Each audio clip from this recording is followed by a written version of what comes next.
Welcome back to the Chief of Self podcast. My name is Mads. My dear selfies, we've made it. We made it to the end of the year. This is my favorite time of year, okay? And I'm going to share with you one of the most special practices and rituals I do at the end of every year. I've been doing this for the past 3 years. I love how I said every year I've done this. I've done this past 3 years, and I've noticed a significant shift in the way I enter the new year when I do this. It's essentially a series of questions that I have gathered over a couple thought leaders, tastemakers, people that I admire in the mental health self-development space. And these are questions that they typically post at the end of the year. And I've just kind of accumulated the ones that resonate, and I answer them every single year. And I really, really hope that these can serve as an amazing foundation for your end of year reflections. Now, this is not going to be like a goal setting list of questions, not really like manifestation-y type stuff. I'm happy to do a whole episode on that. This will be the last episode of 2025 though, so I might do something in January around maybe goal setting or manifestation, but this is more about looking back. We're going to look back, we're going to look in, reflecting on what went amazing this year, what didn't go so great, and what did we learn, and how are we going to set up systems to enter into the new year, making sure that we become the best version of our goddamn selves, okay? Also, something that I did this year that I really, really encourage everyone to do, one of my biggest goals in 2025 was to be more reflective. So I actually had a separate list of questions that I asked myself every single week. It was pretty robust. Talked about what were the goals that I hit that week? What did I not do? What were habits I wanted to stop doing? What are habits I want to keep doing? Podcasts, books I read that week. Like, it was pretty extensive, but every week I committed to like 30 minutes of the week. I usually did it Friday mornings, where I just jotted down a reflection of my week. And what was so cool is now that it's the end of the year, I basically exported all that data, put it into chat, and I said, chat, this is data from 50 weeks of reflection. Synthesize this, find the common themes, find the patterns, and tell me, how did I do this year? Like, what were those joy clusters? Like, find little clusters of data where things just clicked for me. What still am I needing to learn? Things of that nature. So it was really interesting putting that all into chat, because then it helped me to answer these questions that I'm about to tell you about, like end of year reflections in total. But basically, what these questions help me do is close out the year cleanly. You're going to be able to release what you don't need anymore. All the limiting beliefs, all the bullshit, okay? I'm going to go through some of the stuff I need to release. And you're going to enter 2026 with clarity, all right? Clarity was my word, I believe, 2024. I think it's my word every year, because every year I try to achieve clarity, and it's such a difficult mindset to embody the whole entire year. It's not really my default, being clear and having like a clear path. So sometimes this year, when it wasn't clear, I just kind of leaned into the chaos. I leaned into the uncertainty, which I think is also a great skill. But every year I'm just like, can I just get some goddamn clarity? Can I just a little glimpse of clear-headedness would be fabulous, or like any, sign that I'm going in a direction that's the right one, So these questions help you kind of go into 2026 with a little bit more of that clarity. And I think that's why I'm drawn to reflection so much, because I'm just trying to make sense of things. Like, I just want to be clear.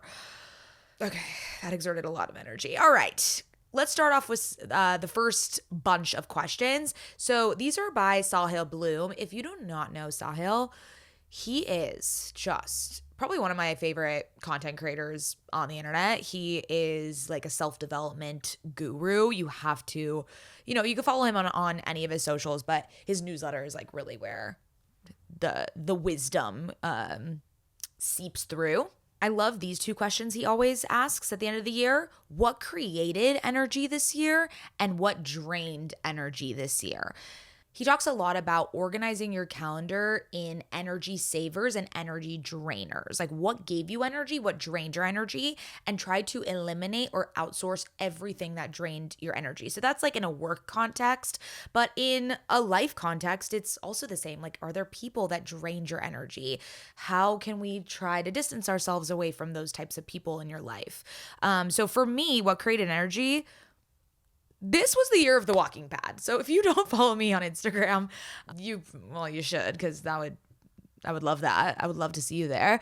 But this is the year I got a walking pad. And that was because I was prepping for my wedding. This was the year of the wedding it was like pre-wedding, post-wedding was how my year was broken out into. But I got the walking pad to prep for the wedding, wanting to feel my best in my body. And it is a complete habit that has stuck like glue. Like I cannot get off this fucking walking pad. I'm addicted to it. It's the best thing that I purchased in 2025, and it was the best habit that I developed.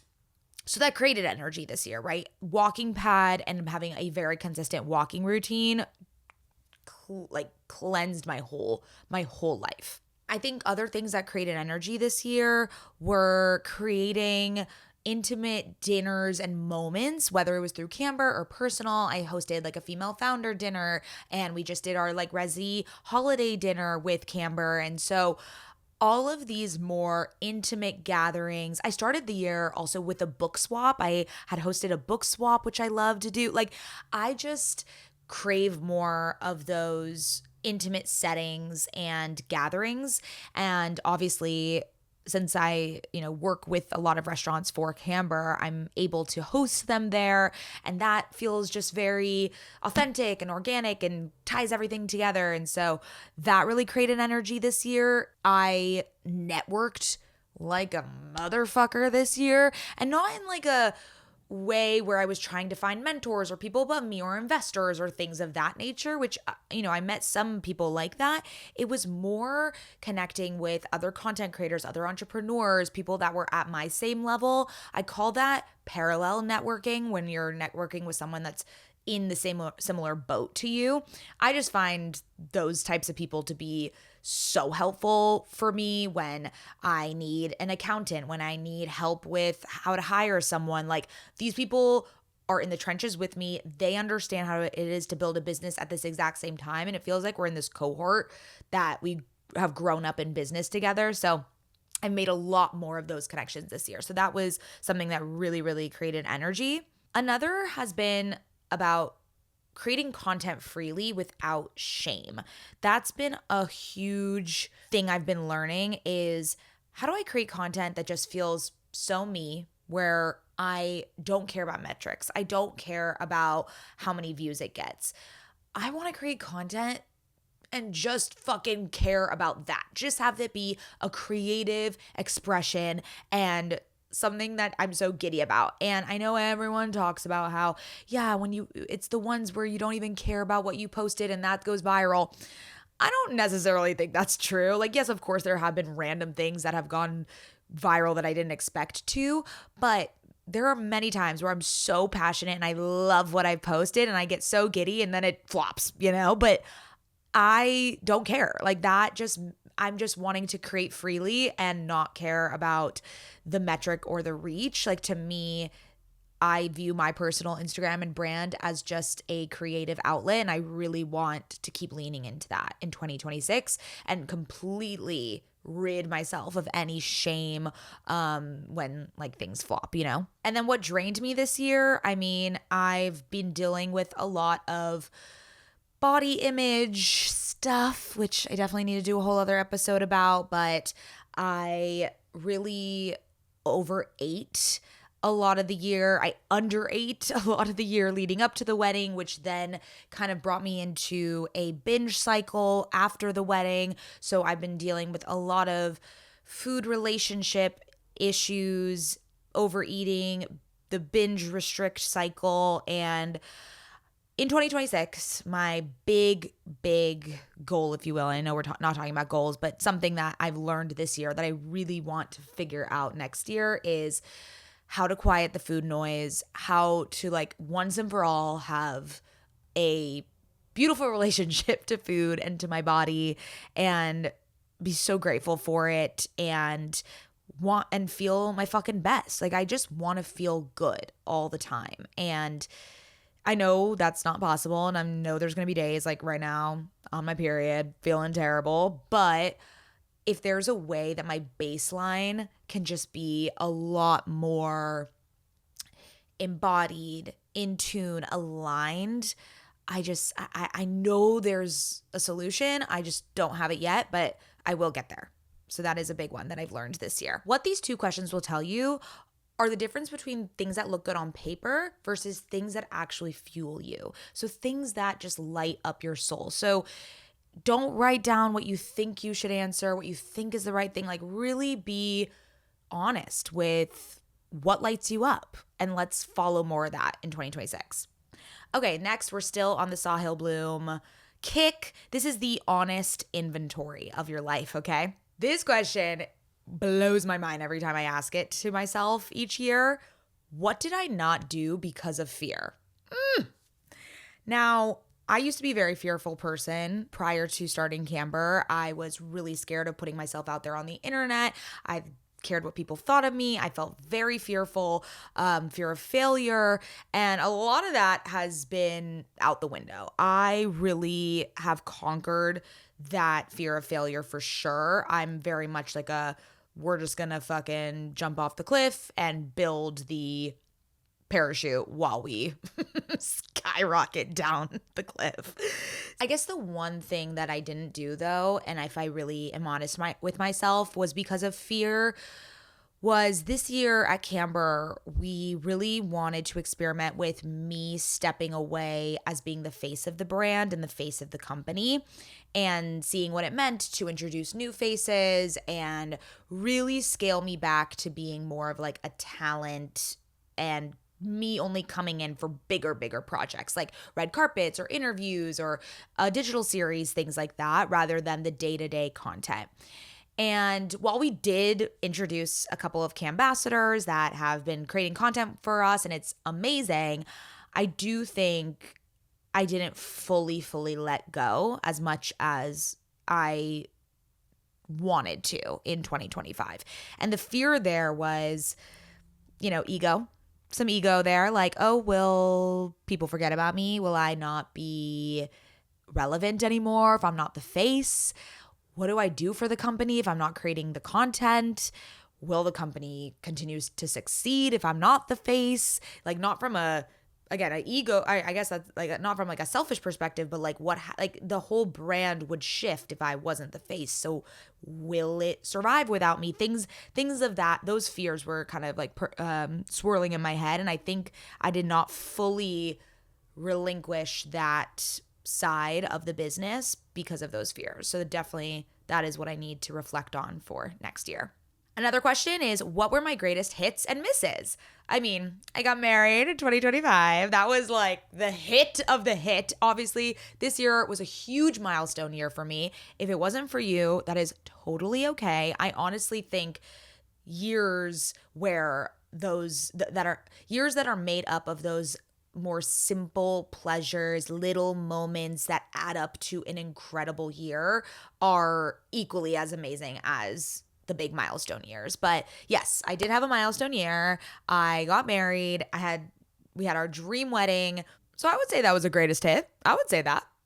Another greatest hit was building Camber while being self-aware, really being self-aware as a leader with my boundaries, with what I was willing to input into the business. And we had our biggest year yet in terms of revenue, in terms of the team. We brought on so many people to help us with different aspects of the business. And I was able to relinquish little control in ways that will just allow us to 10x in the future. So that was definitely a greatest hit.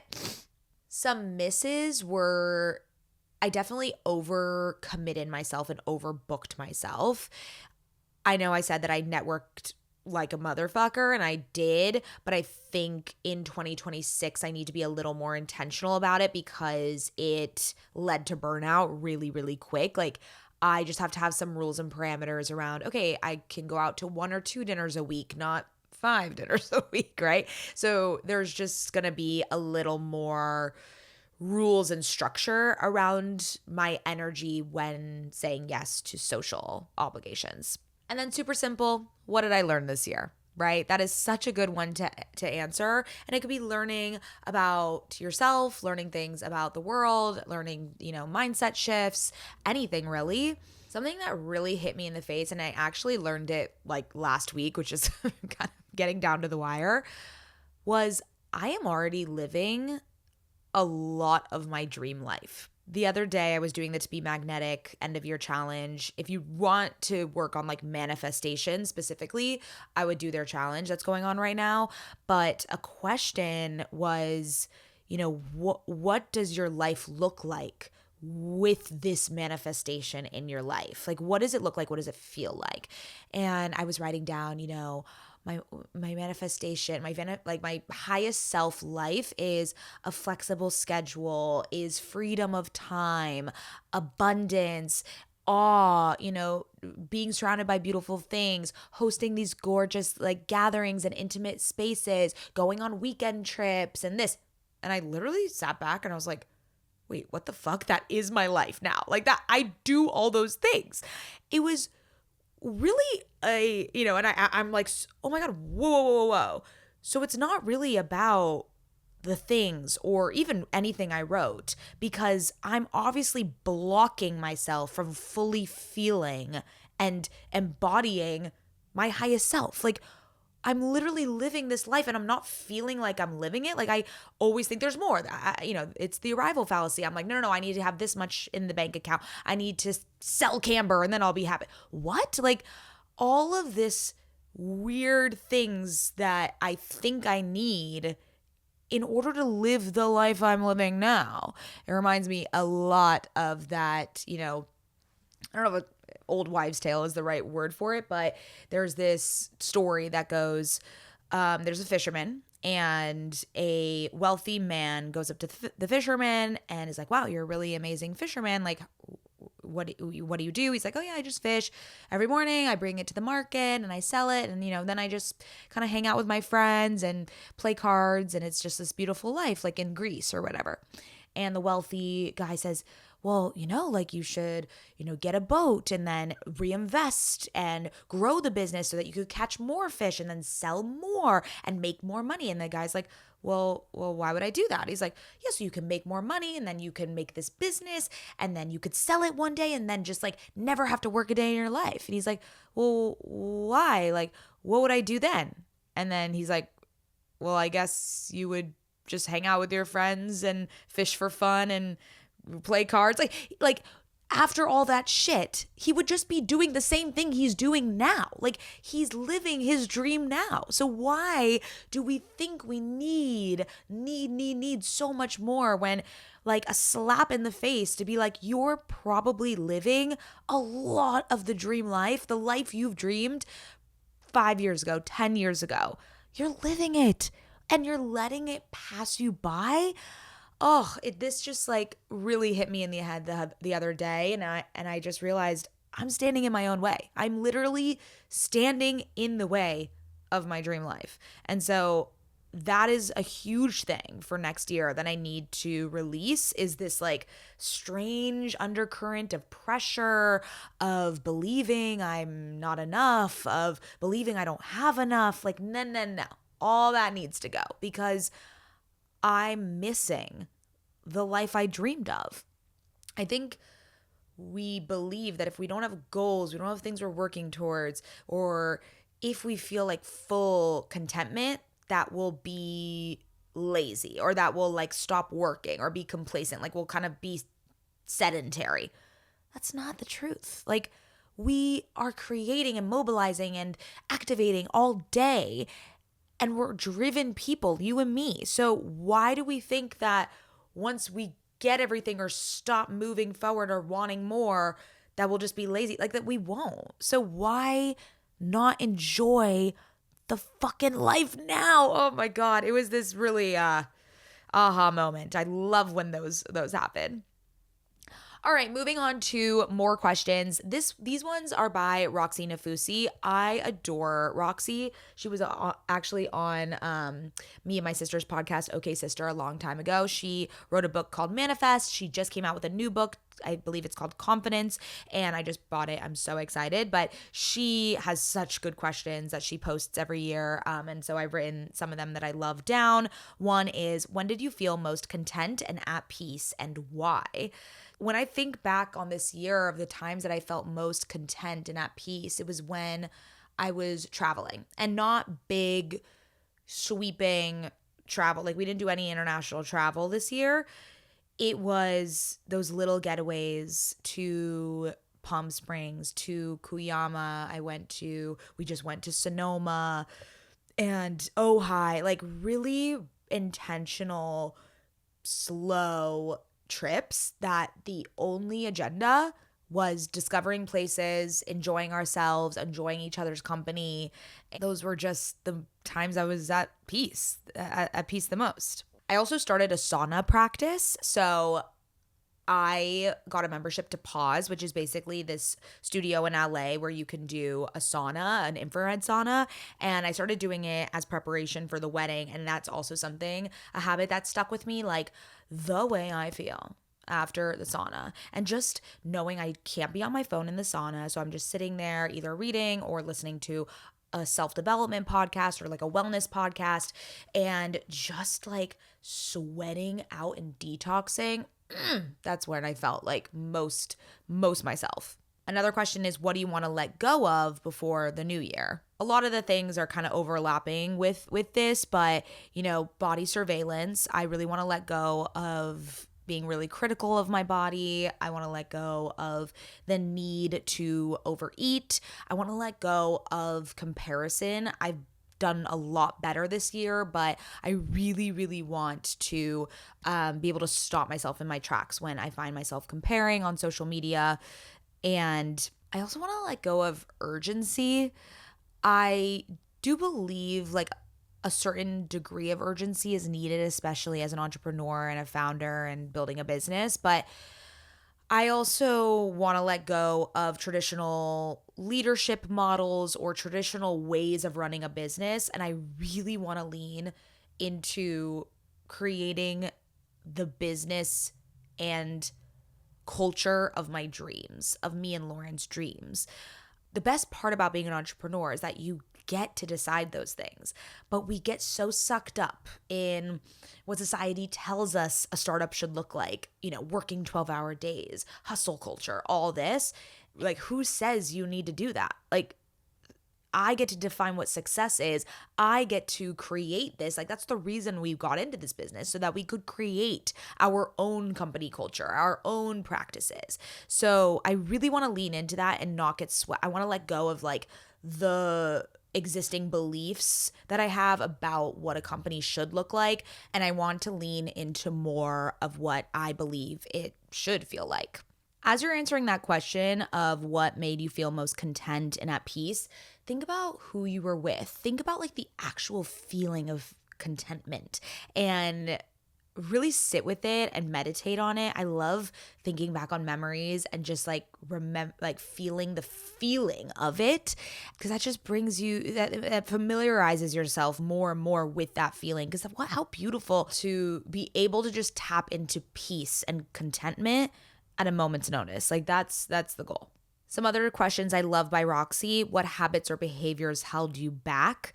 Again, mine seem to be these like three themes of overbooking myself, overeating to self-soothe, and then comparing myself to others. Another habit I just started doing again this year was watching TV before bed as a way to fall asleep. Even though I love meditating and I love stillness and being with my thoughts, for some reason, like going to bed, I just like need to distract my brain, and I really don't want that.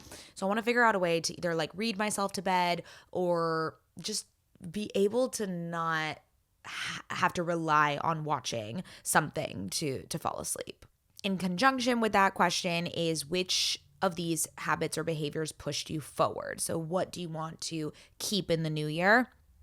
For me, I also started strength training this year. Again, a lot of these practices were leading up to the wedding, and then these are the ones that stuck that I am so grateful they stuck. I love strength training. I love how it feels in my body. I love the way my body looks after it. I do the berries lift class, or I'll do double floor berries. I'll never run at berries. Like I can't run. And so strength training, just something that I was introduced to this year, like really heavy weights. You don't bulk at all. Like that's a complete myth, I promise you. And you'll just feel so strong. So that's definitely a habit that pushed me forward this year. What achievements are you most proud of, big or small? I mean, I kind of touched on this, but becoming a wife and also growing Camber sustainably. I think those were two really big achievements that I'm proud of myself for. Another one that's a bit more philosophical was I let joy coexist with ambition. So I was able to really like infuse joy into my days, not all days, but I really like a huge theme for me this year was joy and celebration, obviously because of the wedding, but I wanted to infuse like simple pleasures and just silliness and joyfulness into my daily life. Like it didn't have to be such dread all the time. I realized like life and work can be fun and like I can still be ambitious but then still be having fun. I thought like the two couldn't coexist. And this year I proved myself wrong.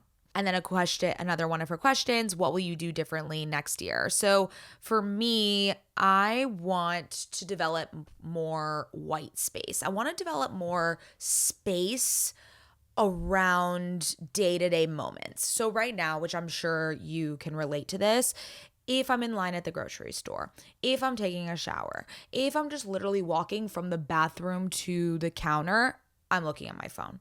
I'm looking for the dopamine hit. I'm looking for the quick thing. I'm a stoplight. I have to look just to check. We're addicted. Like it's very we have been conditioned this way, okay? So nothing is wrong with us. But what I want to do is be very intentional about those in-between moments. Like if I'm sitting at a traffic light, why do I need to it's okay to be bored. Like it's okay to just sit there. Like I'm listening to a podcast. Like I'm not even bored. Why do I think I need to be entertained with the podcast and with Instagram? Like similar to why we watch TV and scroll on our phones. Like do one activity at a time and just clear myself of distractions. I think I want to be a lot more distraction free in the new year. And I also think there's just so much that can come through in those still moments in between. Ideas, solutions, creative solutions, things can just come to you when you're quiet and when you're actually listening to that inner voice. And we rob ourselves of all those moments. Like all those moments are just gone. All those opportunities to learn something, to figure something out, to have ideas, like all that just is gone because we are too fucking busy refreshing our Instagram feed. Like what do we think we're going to see there? Like I just, I want to get really, really comfortable with the stillness and the silence of the in-between moments. Once you identify what you're going to do differently next year, now is that second layer of creating the systems, because if you don't create a system, you're not going to do it. All right.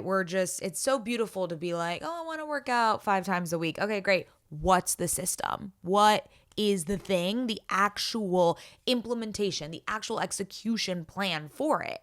So for me in this one, an easy one is instead of having my phone while I'm driving right next to me, I'm going to put it up on the mound so that there's more friction for me to get it off the mound at a stoplight to scroll on Instagram. I'm going to have it on the mound. I'm just going to put it there. The friction is gone, right? You have to decrease the friction of any habit you're trying to form. And so really, really identify what that system in place is going to be for you. The last section of questions is from none other than Jay Shetty, my man. I love his questions because I really had never heard them before, right? Like obviously the questions that I listed prior are, pretty overarching. They're general of, reflecting on the year before you, but these are like really interesting questions that will get you like thinking a little deeper. One is, what surprise did you deal with this year? It could be good, it could be bad, but what was a surprise? What was not something that was unexpected?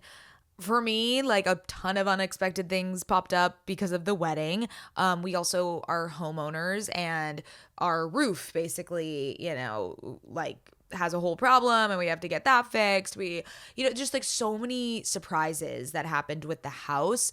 But also I think back to this year, and it was the LA fires in the beginning of this year. And like, I'm just eternally grateful that our house is standing and that we weren't affected by that. I have many friends who were. And so that was a huge surprise that people had to deal with. So really taking into account, like, yeah, life is just full of these little surprises, good and bad. All right, this is one of my favorite questions of all the questions. What is something you bought this year? Like that you just are in love with, that you are so excited about? It can be something that you bought, it could be something material like a clothing item or a really nice purse that you bought for yourself. It could be something about your home that you bought. It could also be an investment in yourself. It could be a course you bought or a new piece of, equipment that could further the business, like whatever it is. And the reason I love this question is that it reframes money as a tool, as something to like be excited that you spent money on. We never talk about like what we loved that we spent money on, right? We always talk about where we're going to invest it, where we're going to manage it, where we're going to save it. It's like, no, like let's celebrate what did we invest in for ourselves. I obviously talked about the walking pad. I also got the iPhone 17 Pro, the new iPhone, which has been like, oh God, the feeling of a new iPhone. I also just got a new computer. I'm just like little upgrades, and these are investments in the quality of my work at Camber. And I don't know, I'm really proud of those purchases and that I was able to do them. What's the best podcast or book that you consumed? I listened to a lot of Mel Robbins this year and The Wellness Process by Elizabeth Endres. I listened to so many podcasts. I can do a whole episode of like my favorite podcast because I'm a podcast connoisseur, if you will. But the best book was actually the first book I read this year. And it was a businessy self-development book called 10X is Easier Than 2X. And it is essentially the premise that to 10x your business is actually easier than just like doubling your business, because doubling your business essentially is just doubling your effort and your output, whereas 10x is like an exponential growth for the same amount of input, if that makes sense. This book, literally every time I opened it, my third eye was bursted the fuck open. Like I couldn't believe what I was reading. It was I need to read it again. Like I need it to be an annual reading. It's one of those books that just gets you so fired up and excited. And it was like perfect parts, tangible things to do, but then also a little mindset-y type of things, which is like my perfect intersection of a book. And last of his questions is, what made you happiest this year? One of my biggest themes was joy. So reflecting back on little happy moments, like when I went to Lake Arrowhead with my family and baby Lily, anytime I was with baby Lily and bonding with her, we were dancing together and I was able to see her grow up this year. I mean, there's just so much joy in my life. And although it seems fleeting, those little moments, if you take stock of them and just really, sit with just these beautiful, happy moments, they just, they make me like feel all warm and fuzzy inside. Another thing I would add to this question is, what put you in a state of awe? So a big word for me this year and will be for next year is awe. And the first time, obviously I knew about the word awe, but something that clicked for me was I was reading Mimi Bouchard's book, Activate Your Life, I believe it is. So amazing. Also an incredible book I read in the beginning of this year. Gave me a lot of clarity. And she talks about how one of her like words that the feelings that she's always trying to lean into, and one of them is awe. And I just thought that's so beautiful. Like really looking around with fresh eyes, being so excited about the world, being grateful for everything you're already, like looking like you're a kid seeing things for the first time. You're in awe. And that was a word I carried through this year and I tried to lean into. And it's definitely like, I think it's going to be the word of my life. Like I think it's even a greater feeling than happiness and joy. It's this like deep appreciation for your life. And it also kind of sprinkles in happiness and joy. So, all right, those are the questions.